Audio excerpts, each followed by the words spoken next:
Okay. So, how are you? How's going? It's going pretty well. It's kind of Yeah. I'm awake now. Yeah. I'm sorry, the hour actually, there's almost 9 hour difference, but Yes. Mm. yeah, I'm sorry for that. Yeah, no problem. Okay. So, actually, I want to ask some questions, but these are really quick questions. Sure. First of all, can you tell me your story, before MS, after the MS, or what's your story actually? Well, what happened was in 2002, I was at work and I got thirsty and I got up to get some water. Uh, my right ear started ringing, and then I noticed my whole left side went numb on me. Wow. And so I thought, well, that's interesting. Uh, so I went got through the day, and so I got home and I told my wife about it. She said, "Well, maybe we should go to the emergency room and have it checked out for potential, mini stroke or whatever." So we went there, spent the entire night there, got diagnosed with multiple sclerosis. And then I later found out when I tried to pick up a guitar and play it, I couldn't play anymore because my left hand was too weak to press down on the strings. Wow. So, but I thought, well, giving up music is not an option for me because I was a musician long before I got MS. And so I thought of my dad, who was born with cerebral palsy, and he, was paralyzed for the first 5 years of his life. His parents worked with him and said, you can do anything you set your mind to do. Yeah. And he wanted to play the family piano as he was approaching manhood. And part of the problem that he had was that his hands were clenched as part Hmm. of that condition. And, Yeah. he can move his thumbs around, but that's about it. So uh, his parents were like, well, I don't know how you're going to be able to play a piano if your hands are clenched like that. And he said, well, just, help me to the piano. And so I sat down at the piano and he taught himself to play notes on the piano using the first knuckle of each thumb, and was Hmm. banging around with those. Wow. And so he did. They just kept doing that, and all the while thinking, that picturing the use of full use of his fingers. And eventually, his hands opened up, and he ended up with full use of his hands. So he was able to play the piano, and Wow. yeah. And then so I thought, well, but I like the organ better. So he took organ in college and became an organist and using the feet and the hands. And doctors were like baffled about that. They were like, you know, you can't do that. And he's watch me, you know. So I thought of him and I thought, now if he can't, if he went from not being able to play an instrument to Yeah. playing the piano and then the organ, I'm going to get That's my abilities back amazing. again. Yeah. So I just didn't quit. I kept trying, kept using the same limb, kept trying to play, and eventually that strength came back to where I could press down on the strings again. But what I had to do is I had to set small, achievable goals to begin with. And, I Yeah. mean, my brain knew what to do, but my hand didn't want to do it. So my first goal was just to be able to form the chord again because I didn't have the coordination anymore. Yeah. So once I got to where I could form the chord again, and I used G because that's the easiest one for me to play, then I worked on and concentrated on the strength to be able to press down on the strings to make the chord. So up until then, my chords were sounding all dead and everything, but eventually I got that strength back, And then once I got the chords back, I went on to scales to sync my left and right hand together again. Wow. So that's what I did to get it back. And that was between 8 and 10 months. I was able to get it back. So And then, between the 8 and 10 months, you get the power actually. yeah, between 8 and 10 months of Wow. those setting those small goals and meeting them, Yeah. I got my abilities back again. Oh, actually, it's really fast. No, the process, is really effective.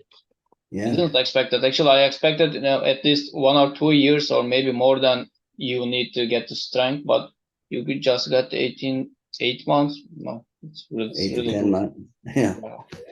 yeah. But that's being really relentless about it. I mean, just not taking no for an answer from your Yeah. brain. So, before the MS, actually, you are also guitarist, am I right? Yes. Yeah. What do you Yeah, think? you can see It behind can be me. helpful, before the know the guitarist, or if for example, if someone don't know any playing instrument, playing the musical instrument, but after the MS, if they started playing the instrument, can be effective. Yeah, yeah. The way, as I understand it, neuroplasticity, this process, every human being has it from birth. Yeah.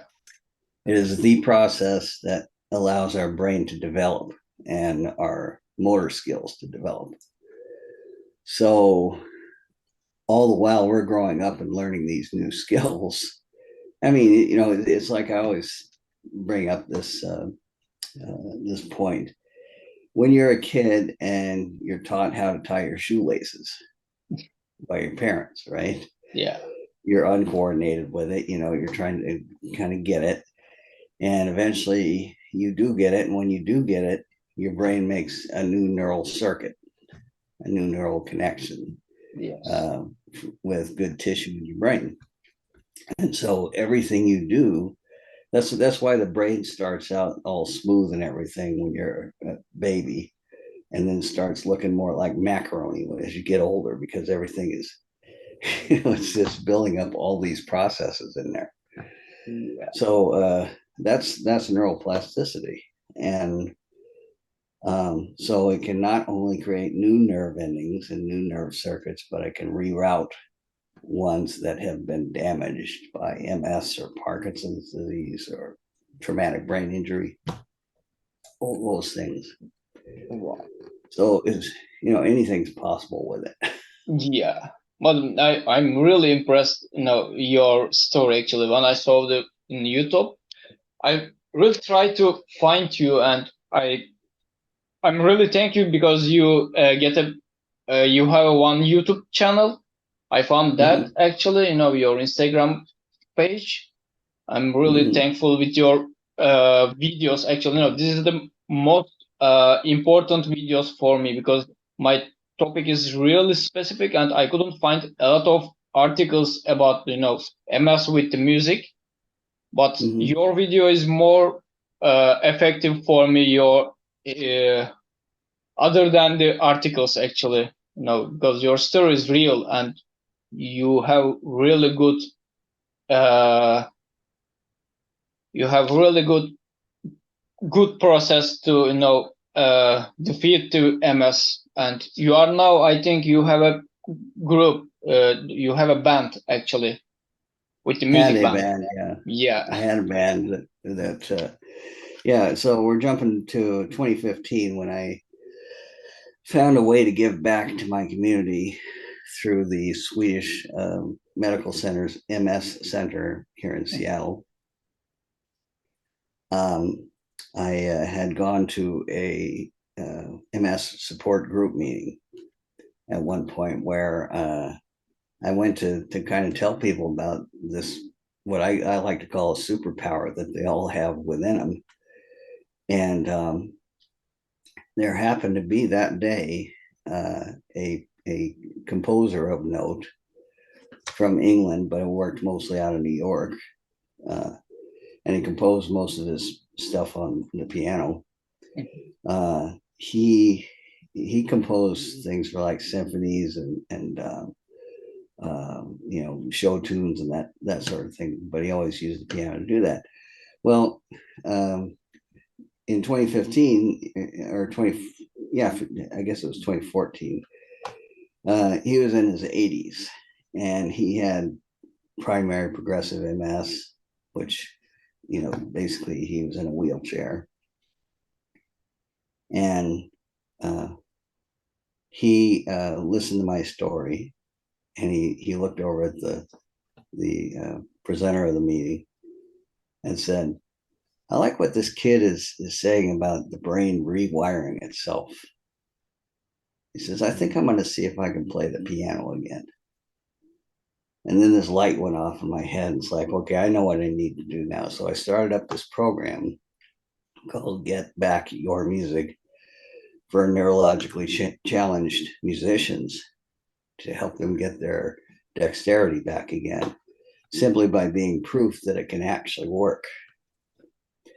And so I set up a jam session format for these musicians so we can meet and I can hear what limbs were affected on them and give them tips on how to set small goals and achieve those goals to get their skills back again. And the first person that joined up was a drummer, and she'd been playing for 45 years. Wow. Primary progressive MS, couldn't use her right leg very well for the bass drum. And then I worked with her, and eventually started getting that bass drum playing back again. I had a guy with Parkinson's disease who's a finger picking, right-handed finger picking guitarist, and also played keyboards. And he showed me that whereas on his right hand his fingers were weak, and so I gave him a couple tips, and he got so excited he went home. He said, I'm gonna go home and I'm gonna practice this." And then I saw him a month later, and he'd already improved, and now you can't even tell there was ever a problem. So then we had this drummer, another drummer, excuse me, came in, and he'd already got his ability to play because he had the same kind of cerebral palsy my dad did.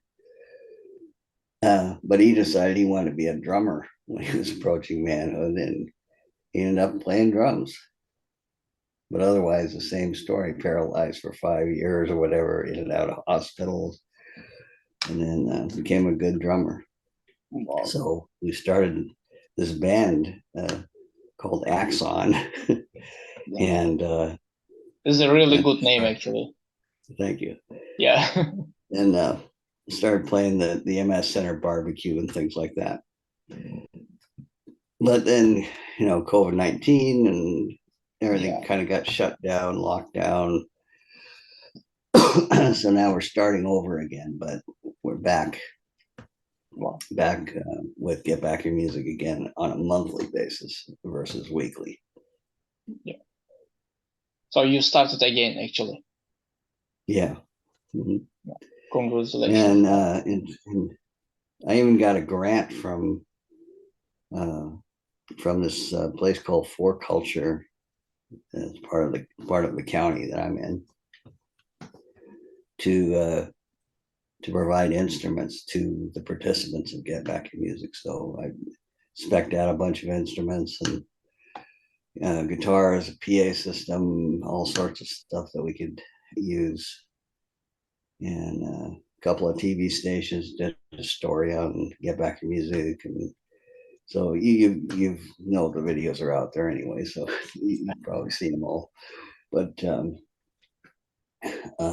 that part of it worked out really well, and then I got to go to, I was invited to speak at Stockholm, Sweden at a worldwide MS meeting in front of 220 people from 60 different countries about my story and neuroplasticity. And so that was a dream come true.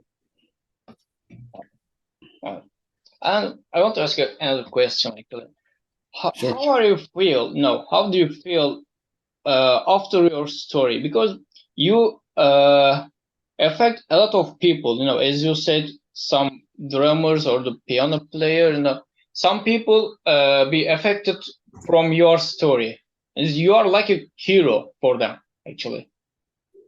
I'm just an example. My only job with Get Back Your Music is to be the proof that neuroplasticity exists in everyone, and they have access to it if they invoke it with willpower, persistence, and repetition, or repetitive exercises. Setting goals, meeting them, they can get back lost function. Basically, I like to look at it as, in my case, neuroplasticity makes disability just a temporary setback. So according to you, yeah, that's kind of why I like to refer to it as a superpower. Yeah. So actually, no, I read some articles about the treatment with the MS, but before that, I didn't know actually the MS can be treated. But no, after the articles and with your story, I understand that MS actually can be defeated. Now, It's not only MS, actually, the other neurological diseases also can be treatment. It's not a chemical waste, actually. No, it's just the music can be really good effect, actually. Oh yeah, music is kind of, it's unique in that it's the only medium, if you will, that makes the brain really connect both hemispheres together. And it gets deep down when it's done right. It gets deep down to the core of every human being, which is basically their soul. And once it gets there, it can heal the mind, it can heal the body. So it's really powerful. It's a universal, certainly a universal language, but I think it's also a universal law. Yeah, you're right. Thank you so much, Phil. But before the finish, I want to say something about your T-shirt. Actually, you know. Oh, yeah. Yeah, it's a really good T-shirt. No. Yeah, this is it's kind of like a Pac-Man type of thing. Yeah. That when the patient education coordinator up at the MS Center came up with it, and I thought it was brilliant. Yeah. Game over MS. Yes, it's game over. That's the attitude. In your story, yeah, especially. Thank you so much, Phil. If you want to add something, you know, you can add, but it's for me, it's enough because I just add a little bit on my presentation, and after the finish, I will send you also. You know, you can check that. Thank you. I'm honored that you thought of me. I'm honored. You know, actually, it's for me. Thank you so much. You're welcome. Thanks so much. Have a good day. You too. Ciao. Bye. Ciao.